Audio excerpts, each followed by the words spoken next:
Hello viewers, எல்லோரும் எப்படி இருக்கீங்க? நான் சூப்பராக இருக்கேன். நட்ட செடியெல்லாம் சிறப்பாக வருது விவர்ஸ்.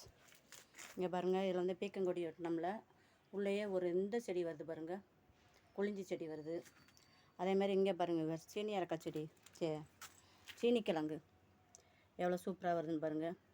இதில் ஒரு இந்த செடின்னு சொல்லி நட்டியிருந்தேன், கீழே தரையில் நட்டியிருந்தேன். என்னது பட்டரை பீன்ஸ்னு பார்த்தா அது அவரைக்காய் செடியாக இருக்குது. அதான் எடுத்து இதில் வச்சுருக்கேன். இதில் வந்து ஒரு மக்காச்சோளம் ஊனியிருக்கேன் விவர்ஸ். இன்னைக்கு என்கிட்ட தரையில் ஊனோம்னா அணில் வந்து என்ன செய்கிறாங்க, நோண்டி அதை எடுத்து பிச்சு போட்டு போயிடுது. நான் இப்போ 3 தடவை ட்ரை பண்ணிட்டேன். 3 தடவை மக்காச்சோளத்தை வளர விடலை. அதனால் தொட்டியில் வச்சுருக்கேன். அதுபோக இது வந்து சுடத்தக்காளின்னு சொன்னோம்ல, ஒரு தொட்டியில் இருந்துச்சு பாருங்கள், அதை எடுத்து இதில் ஊனி வச்சுருக்கேன். இப்போ தான் ஊனிட்டு தண்ணி ஊற்றிருக்கேன். எல்லா செடியுமே எப்படி இருக்குன்னு பாருங்கள். அதுபோக இன்றைக்கி என்ன செய்வோம், 2 விதை ஊனி விடுவோம். இன்றைக்கி ஆடி 2ஆம் தேதி. வீடியோவை எல்லோரும் ஸ்கிப் பண்ணாமல் பாருங்கள். எல்லோரும் ஜோதி ஃபார்மிங்கை சப்ஸ்கிரைப் பண்ணிக்கோங்க. அதில் ஆளுங்கிற பெல்லைக்கானை கிளிக் பண்ணிக்கோங்க. அப்போ தான் நான் போடுற வீடியோ எல்லாமே என்ன செய்யும், உடனே நோட்டிஃபிகேஷனாக வரும். வாங்க, இன்றைக்கி வந்து என்ன செய்வோம், புடலங்காய் விதை நான் ஊனுவோம். இங்கே பாருங்கள், அந்த வீட்டுக்குள்ளே இருக்க முருங்கைக்காய் எங்கே வந்து காய்ச்சி கிடக்குன்னு பாருங்கள். இங்கே இருந்த மணிக்கு நம்ம பறிச்சுக்கிறதுக்காக ஒரு காய் இங்கே வந்து கிடக்குது. இந்த அங்கிட்டு ஒரு காய் ஒன்று கிடக்குது. பப்பாளி பழத்தில் அடுத்த காய் வந்துருச்சு பாருங்கள், தெரியுதான்னு பாருங்கள். இது என்னன்னு தெரியல, பருக்கவே மாட்டுக்கு அப்படியே இருக்காக. தண்ணி இப்படி இல்லப்பெல்லாம் 1/2 மணி நேரம் தண்ணி விட்றேன் கீழே. பார்ப்போம் எப்படி வருதுன்னு பார்ப்போம். இங்கே பாருங்கள் விவசாயம், இன்னைக்கு கொஞ்சம் பூவை எடுத்தாச்சு. நித்திய மல்லி, 2 மல்லிகைப்பூவு, ஒரே ஒரு ரோஜா பூவு. இந்த முருங்கைக்காய் சொன்னேன் பாருங்கள், ஒரு முருங்கைக்காய் இதுவும் இப்படி தான் வந்து கிடந்துச்சு, ஒன்று எடுத்திருக்கேன். இந்த பாருங்கள், புடலங்காய் விதை வச்சுருக்கேன். இது வந்து இந்த மாட்டுச்சாணம் போய் இது பண்ண போனோம்ல, அப்போ அங்கேருந்து எட்டு வந்த விதை. ஒரு மாதம் இருக்கும்.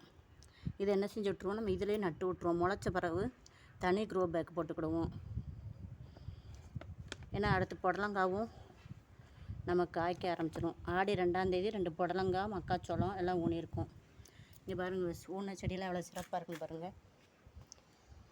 இந்த வெண்டைக்காய் செடி நட்டாமல் நின்றுட்டாங்க.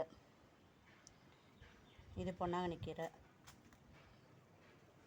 இங்கே பீட்ரூட்டு, முள்ளங்கி எல்லாமே எவ்வளோ சிறப்பாக இருக்குன்னு பாருங்கள். அதனால் கூடுமான வரைக்கும் இன்றைக்கிலேருந்து கூட இந்த ஆடி மாதம் ஃபுல்லுமே விதைக்கலாம். கூடுமான வரைக்கும் ஏதாச்சும் ஒரு விதையை விதைங்க. இதில் வந்து அந்தி மந்தார விதை 3 விதை போட்டு வச்சுருக்கேன். எப்போ முளைச்சி வருதுன்னு தெரில. இதில் ஃபுல்லும் கத்திரிக்காய் நாற்று வருது. இதில் வந்து ஒரு கத்திரிக்காய் நாற்றை தனியாக எடுத்து வச்சுருக்கேன். இது தனியாக ஒரு பீட்ரூட் நாற்று எடுத்து வச்சுருக்கேன். அதேமாதிரி நம்ம ரெயின் லில்லி ஒன்றும்ல, அதுவும் நல்லா சிறப்பாக வந்துக்கிட்டு இருக்கு.